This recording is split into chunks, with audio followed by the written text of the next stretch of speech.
Ethereum is quietly disappearing from exchanges. Seriously, ETH balances on exchanges just hit a 2-year low. At the same time, a massive upgrade codenamed Lusaka is going live today, promising to turbocharge the network. Is Ethereum about to change everything we know about crypto? I needed to find out what's really happening and what it means for regular folks like us. I remember when I first heard about Ethereum, I was skeptical. Another Bitcoin knockoff, I thought. But then, I stumbled into a rare club of ETH holders and started digging.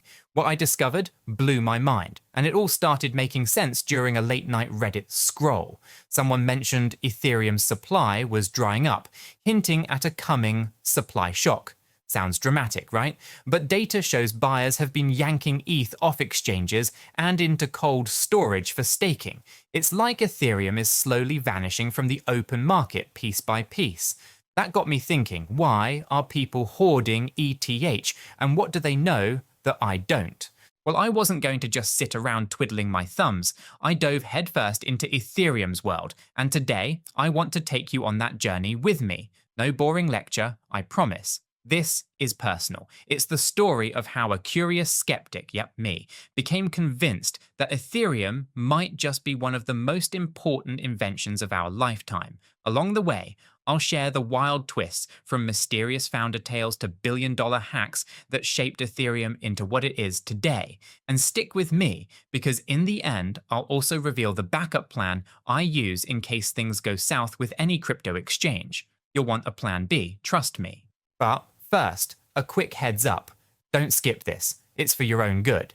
This might shock you, but I'm not a financial advisor, and nothing in this video is financial advice. Cryptocurrencies are highly volatile, and you could lose all the money you invest. Always do your own research and consult a qualified professional. Your investments are entirely your responsibility, and you should know that nothing is ever guaranteed when it comes to investing.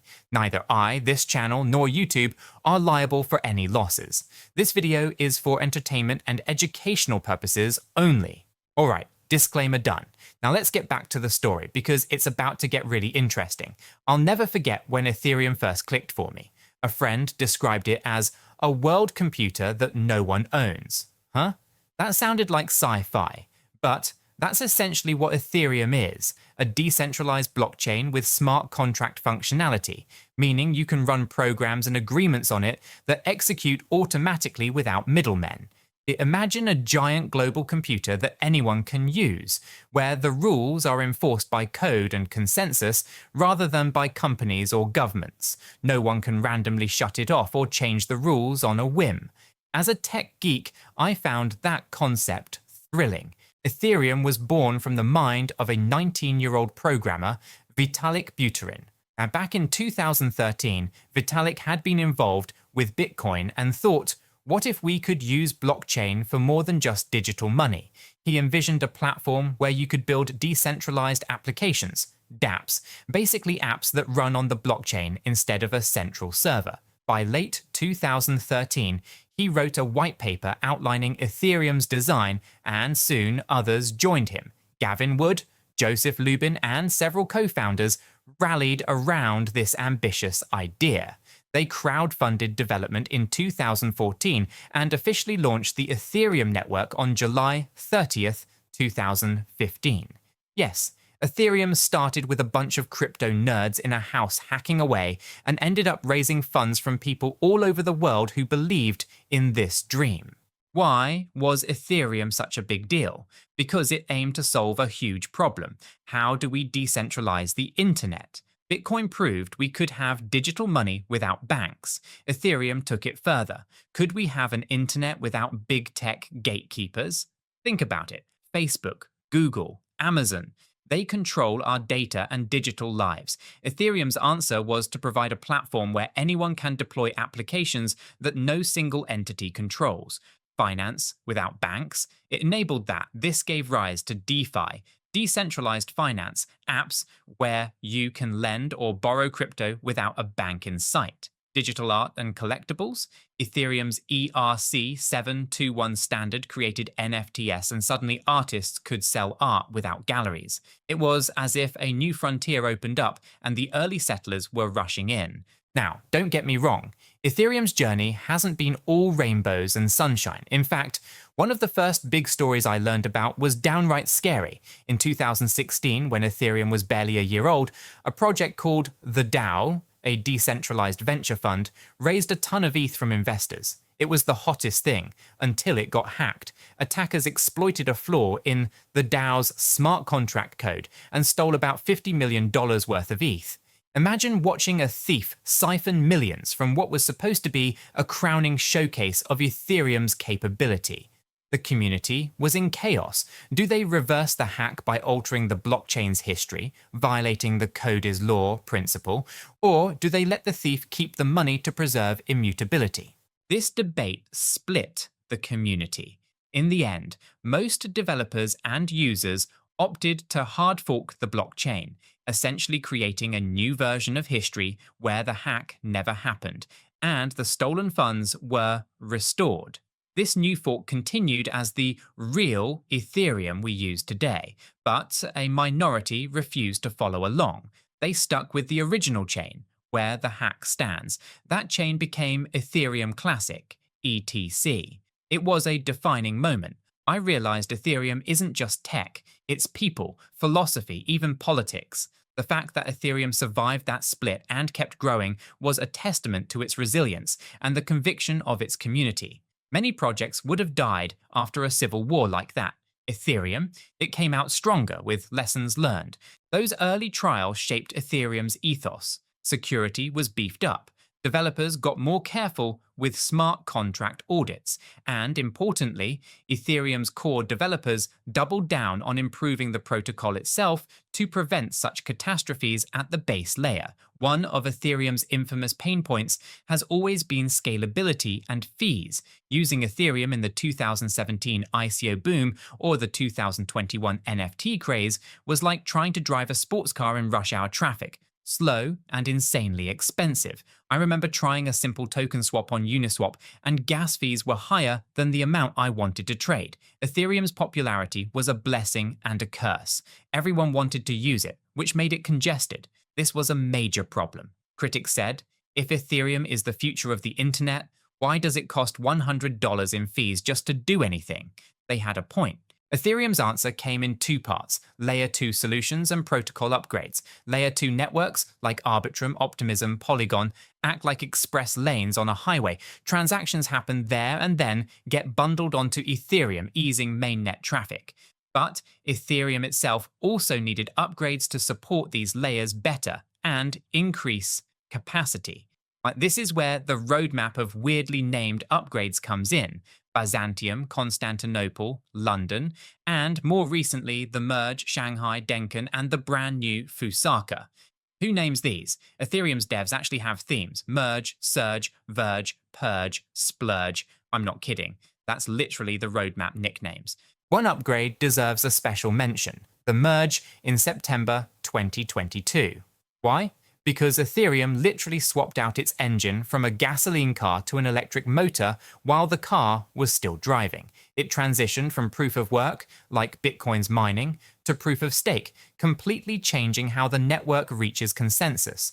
Under proof of work, thousands of miners worldwide ran power-hungry rigs to secure Ethereum. It worked, but it was energy intensive.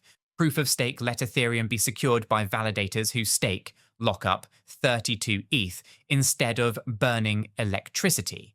This reduced Ethereum's energy consumption by over 99% overnight. It also slashed the issuance of new ETH dramatically. About 90% less new ETH is created now each year compared to when mining was in place. I remember the hype and nervousness around the merge. Some thought the network might crash. It went smoothly. And something fascinating happened after. Because Ethereum also implemented a fee-burning mechanism, EIP 1559 in 2021, the reduced issuance meant Ethereum's supply could finally start shrinking under the right conditions. In fact, by mid-2024, Ethereum had burned about 1.71 million ETH and issued only about 1.36 million in rewards, effectively reducing the total supply by roughly 346,000 ETH. Yes, Ethereum became slightly deflationary. People even call it ultrasound money in a tongue-in-cheek reference to Bitcoin's sound money supply cap. It's not always deflationary. If network activity is low, it can be slightly inflationary. But the key is, Ethereum's monetary policy became far more sustainable after these changes. If they hadn't done this, by the way, the supply would have ballooned by millions of ETH. That's a huge difference. To me, this was a turning point. Ethereum's core devs proved they could coordinate a massive technical shift for the greater good of the network. It also reassured me that Ethereum isn't static. It can adapt and improve over time. Which brings us to right now, December 2025. Ethereum is undergoing another big evolution today with the Lusaka upgrade. Now, unless you geek out on crypto Twitter like I do, you might be thinking, what on earth is Lusaka? And why should I care? Let me break it down in plain English. Remember those high fees and congestion issues? Lusaka is another step towards alleviating them. It's a hard fork upgrade aimed squarely at scalability. One of Lusaka's headline features is something called peer DApps. Fancy term, but essentially it lets validators verify huge amounts of data by sampling only small bits of it, instead of downloading everything. This massively reduces the bandwidth and storage load on Ethereum nodes. Developers say up to 85% reduction in requirements. For users, the immediate win is cheaper transactions on Layer 2 networks. How much cheaper? Estimates say 40 to 60% lower costs for rollups like Arbitrum and Optimism thanks to increased data availability space. That's a big deal. It means using Ethereum's L2s for things like trading, gaming, or whatever will cost a lot less in fees. Lusaka also cranks up Ethereum's throughput directly by raising the block gas limit from roughly 36 million to 60 million. In plain terms, blocks will fit more transactions. Combined with the other improvements, Ethereum is preparing to handle 100,000 plus transactions per second in the future, when you include Layer 2 magic. For context, that's Visa, MasterCard level scale. Again, mind-blowing. A few years ago, Ethereum could barely do 15 TPS without chugging. So, this upgrade, happening now, sets the stage for Ethereum to really become the backbone of a decentralized web, without making users pay Ferrari-level fees to do simple things. As an ETH holder and user, I'm excited.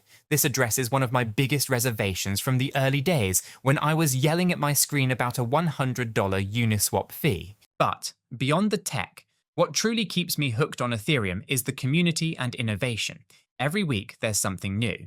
Maybe it's a new DeFi protocol, or a real-world company tokenizing assets on Ethereum, or even other industries drawing inspiration.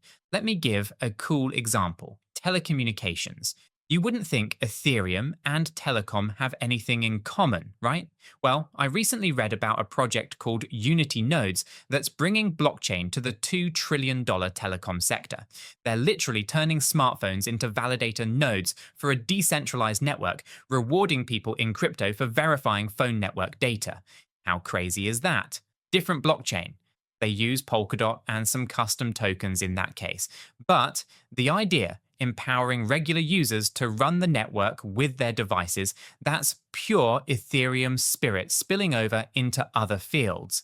It hit me that Ethereum's legacy is bigger than itself. It popularized this notion of a world computer and community-run networks, and now that notion is catching on everywhere. From finance to art to telecom and beyond, the decentralization genie is out of the bottle, and Ethereum opened the bottle. At this point, I was sold on Ethereum's importance, but being excited is one thing. Actually owning and using ETH is another.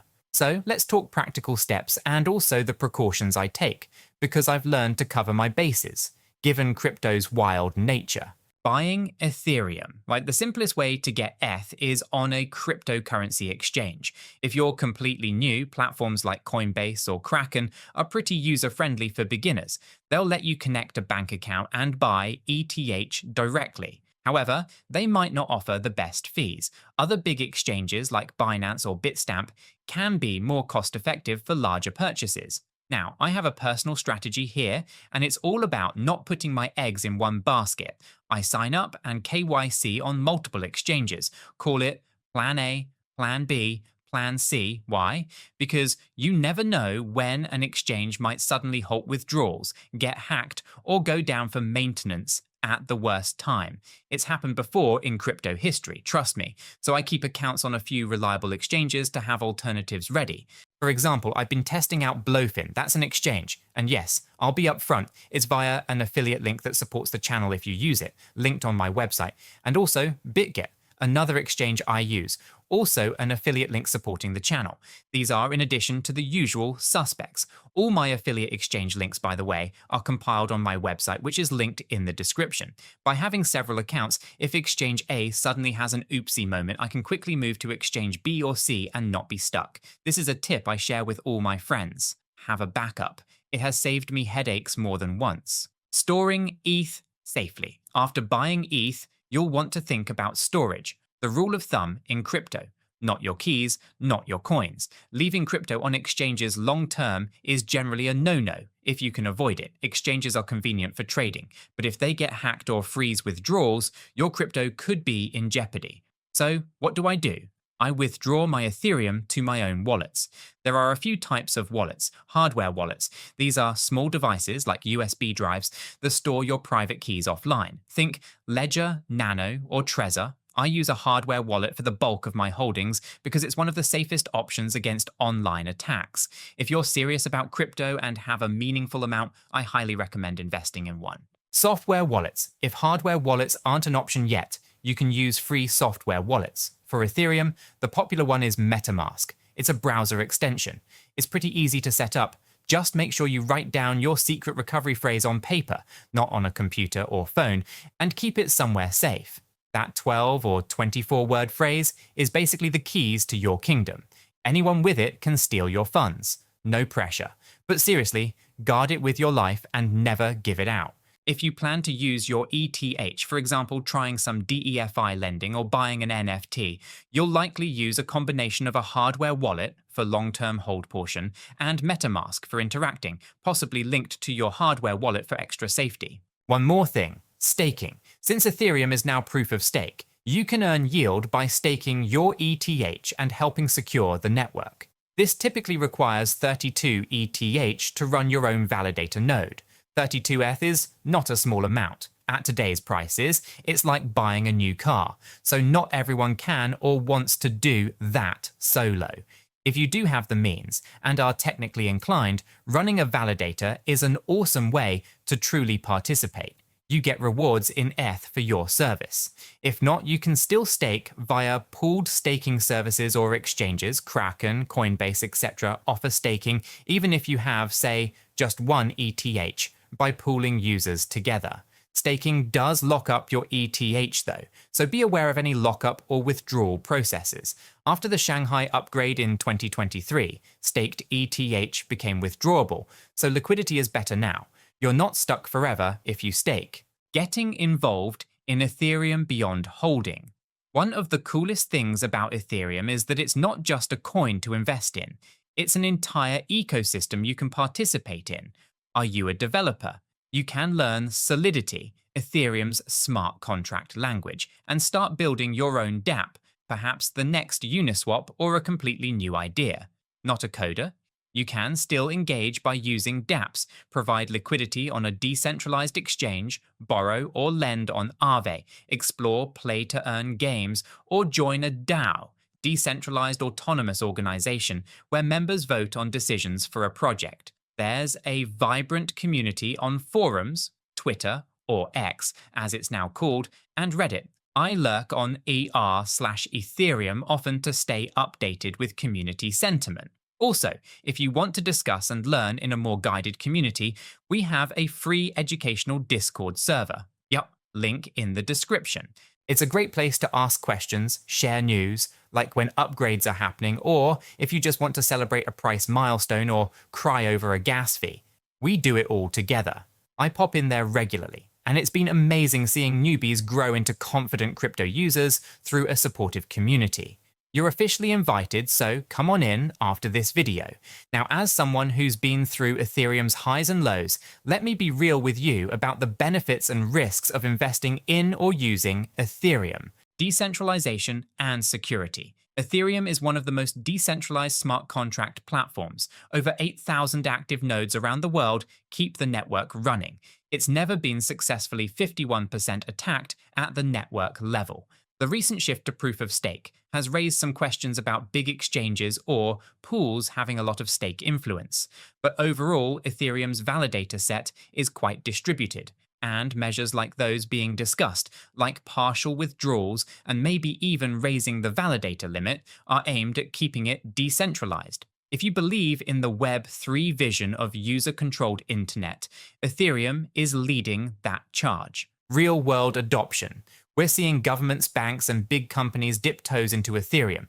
Examples: some nations are experimenting with CBDCs, central bank digital currencies, on Ethereum or Ethereum-inspired tech. Companies like Visa have used Ethereum for settling transactions.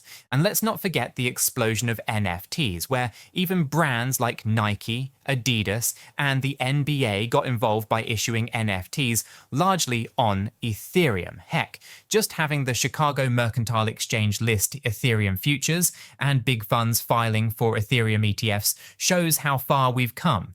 Ethereum is on the map in a way that, say, smaller altcoins are not.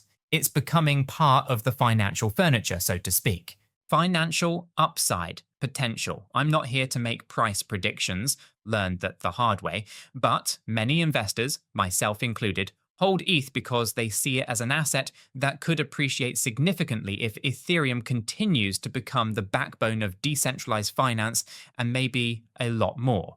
There's a scenario folks talk about where ETH's demand skyrockets for use in DEFI as collateral for staking, while its supply growth is near zero or negative. Basic supply demand could drive the value up. We saw hints of this. ETH's price did rise strongly after the merge as the narrative of it being Ultrasound took hold. Again, not guaranteed, but the potential is there, which is attractive. Regulatory uncertainty. This one keeps me up some nights. Governments are still figuring out what to do about crypto. Is ETH a security? The US SEC had been ambiguous, though recently more folks lean towards viewing it as sufficiently decentralized, hence not a security, especially with the CFTC calling it a commodity. But things can change. There's also the concern of how DeFi will be regulated. If governments clamp down on interfaces or certain usages, it could impact the ecosystem. We also saw issues with mixers, like Tornado Cash on Ethereum, facing sanctions. It's a reminder that even if the protocol is decentralized, the touchpoints with the real world, exchanges, developers in jurisdictions, etc., are subject to law and regulation. Competition. Ethereum is king of smart contracts, but competitors are everywhere. Solana, Cardano, Polkadot, Avalanche, to name a few. Each claims to do something better, maybe faster transactions, lower fees, different consensus, etc. Some Ethereum killers actually have great tech. Solana, for example, is super fast and super cheap, but it trades off some decentralization, and it's had downtime issues. None have overtaken Ethereum yet in terms of ecosystem, but if Ethereum were to fumble, say delays in scaling or unforeseen issues, users could gradually migrate to other chains or new technologies. Ethereum's strategy to counter this is embracing layer 2s and scaling aggressively, which Lusaka and subsequent upgrades facilitate. Still, as an ETH holder, I keep an eye on the broader landscape. Innovation in crypto is rapid, and one should never get complacent. Major benefits: first mover and network effects. Ethereum is the second largest crypto by market cap, only behind Bitcoin, and has by far the largest developer community in blockchain. Most DeFi apps and NFT platforms chose Ethereum, or its network of layer 2s, to build on first. This network effect is a strong moat. It's kind of like Windows OS, not necessarily the best tech by all metrics, but everyone uses it, so it's hard to displace. Ethereum has thousands of developers and projects. That means continuous innovation. Real-world adoption.